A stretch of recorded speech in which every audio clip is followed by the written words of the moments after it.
meus amigos da luz.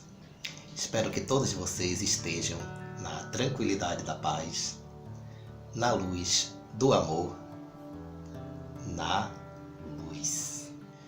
Hoje nós vamos tratar de um tema que é um tema que é bastante doloroso para muitas pessoas: os vícios.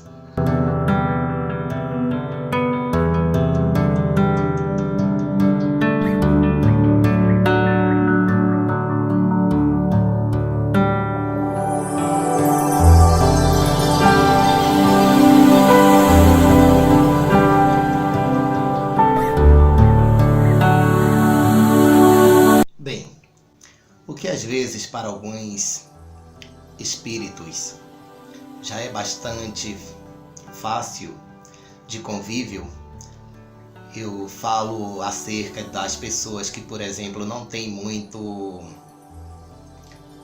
comportamentos que sejam viciantes. Outras pessoas, por sua vez,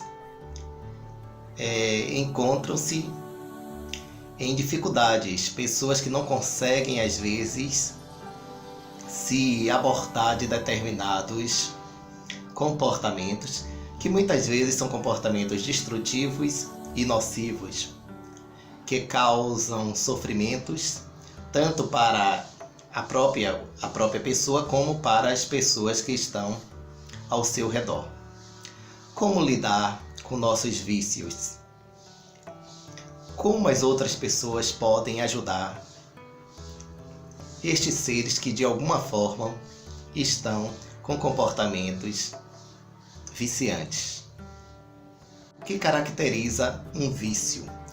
Geralmente a gente diagnostica que quando uma pessoa está com vício é quando ela já não tem mais controle para dizer não a um determinado componente.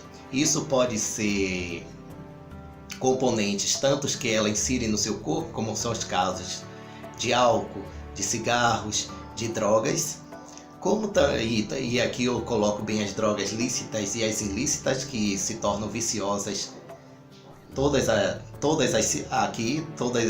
os componentes, sejam de forma que sejam legitimada por lei ou não legitimada por lei, como também nós estamos falando aqui de comportamentos que se tornam viciantes. Hoje, por exemplo, essa semana eu estava lendo que algumas redes sociais, como o WhatsApp, o Instagram, Facebook, vão estar mostrando o tempo que o indivíduo está gastando com as redes sociais, devido a estar alterando o comportamento das pessoas e trazendo alguns danos ao nível psicológico, e danos sérios, como as pessoas ficando angustiadas, as pessoas ficando depressoras, as pessoas ficando desanimadas e desmotivadas para a própria vida, para o próprio mundo real, esse mundo que a gente convive com as outras pessoas aqui, tomando realidade dentro desse sentido aqui, materialmente falando mesmo.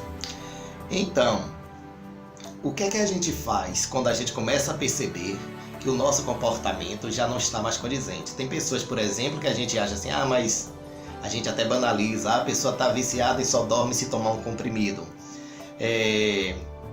O outro, se não beber um dia, ele não se sente bem. Eu já ouvi pessoas dizendo assim, o dia eu só estou bem quando eu estou bebendo. Outras pessoas, por sua vez, não conseguem, às vezes, terminam relacionamentos, terminam danificando suas relações porque não conseguem se liberar de um celular, não conseguem se liberar de um tablet, de um notebook. E aí? Que coisa mais doentia é essa que a gente termina trazendo para os nossos dias? Bem, é bom frisar que todo comportamento que se torna vício, ele vai se tornando gradualmente. As pessoas às vezes não vão percebendo que elas estão se viciando. Inicialmente o indivíduo diz, não, eu tenho controle. É igual aquele indivíduo que é viciado em jogo de azar, que ele diz, não, eu tenho controle, eu só jogo quando eu quero, eu só utilizo aquele dinheiro que não é dinheiro das despesas que me são essenciais. Então a gente vai percebendo que, com o passar do tempo, tem indivíduos que perdem o controle sobre esses comportamentos que são repetidos e que já de certa forma está querendo sinalizar que há um problema que seja maior. E um dos maiores problemas que nós estamos vivendo em pleno século XXI são indivíduos que não encontram sentido na sua própria vida. Sentido que eu estou querendo dizer é pessoas que mesmo às vezes elas trabalham, elas se relacionam, mas falta algo, né? Há um vazio que ela quer fazer com que seja preenchido. É bom frisar também que o papel da mídia hoje é primordial. O que a gente tem aí de músicas que estimulam o uso de entorpecente, o uso de álcool, né, que mostram pessoas felizes. Você vê as próprias propagandas do cigarro, como elas são postas, né, as pessoas como se fossem vitoriosas, como se elas fossem independentes, como elas tivessem autonomia. Não de certa forma mostrando a realidade do estrago que um cigarro pode fazer na vida das pessoas. Então a gente vai fazendo essa análise e vamos percebendo que se torna também extremamente dificultoso para o indivíduo ele sair dessa situação. Às vezes a gente diz, mas é fácil, é só dizer não. Não é tão fácil assim como a gente pensa. Há toda uma dificuldade, mesmo porque há um comprometimento biológico, o organismo começa a necessitar. Há também a tranquilidade psíquica que algumas pessoas passam a encontrar. Falando espiritualmente, a gente sabe que tem amigos espirituais que começam a se sentir confortáveis com tais comportamentos. E o indivíduo passa a achar que é um comportamento que é independente dele. Então ele diz, não, eu tenho um comportamento, é esse meu comportamento mesmo. Mas não é bem assim que a situação acontece. Então a gente sabe que determinados ambientes terminam trazendo, determinadas pessoas também terminam trazendo determinadas cargas aí espirituais. E precisamos estar atentos.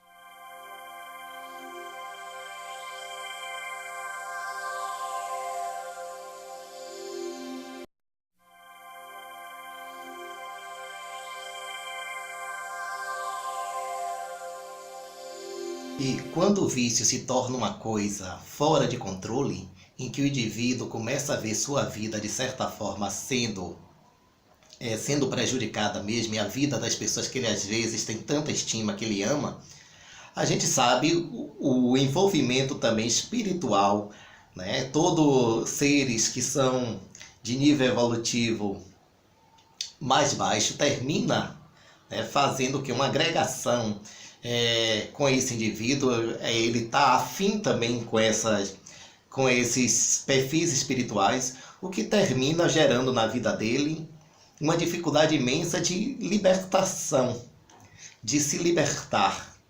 Então eu utilizo bem a palavra libertar porque realmente é uma escravidão que o indivíduo passa a ter, porque ele não consegue conviver sem o objeto do seu vício.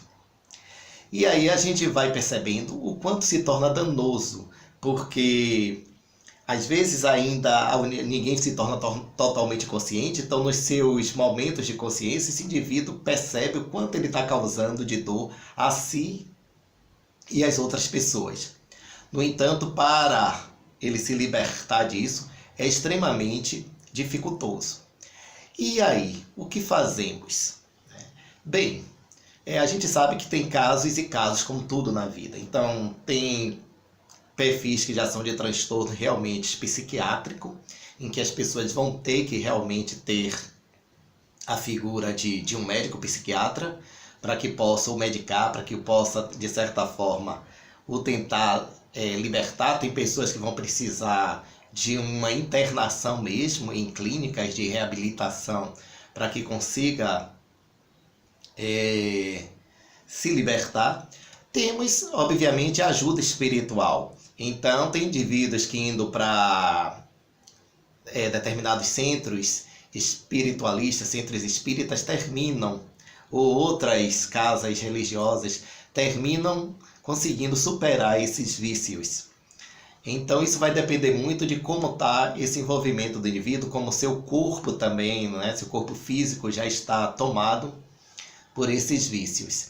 Mas com certeza a espiritualidade é um caminho E muitas das vezes o indivíduo inicia, é bom frisar isso, a origem, porque ele começa a se tornar uma pessoa viciada, é porque ele se descuidou da sua própria mediunidade. Ele esqueceu que o mundo não é meramente esse mundo físico. Então ele começa a ter sentimentos de tristezas, de angústia, de ansiedades e não percebe que há um mundo espiritual e que às vezes é a própria mediunidade dele que precisa ser posta, o sentido mais amplo da vida, que é o sentido da caridade, o sentido de auxílio, de exercício dos nossos talentos, das nossas potencialidades para estar ajudando o mundo. Então é isso, amigos.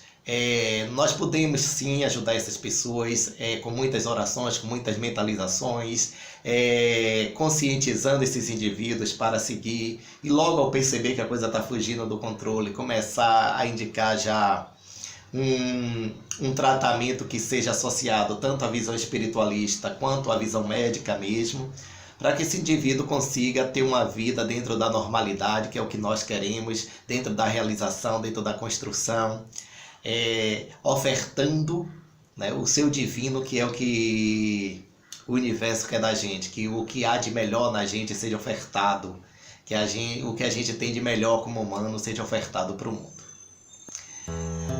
Pois é isso aí. E não se esqueça que o importante é se respeitar.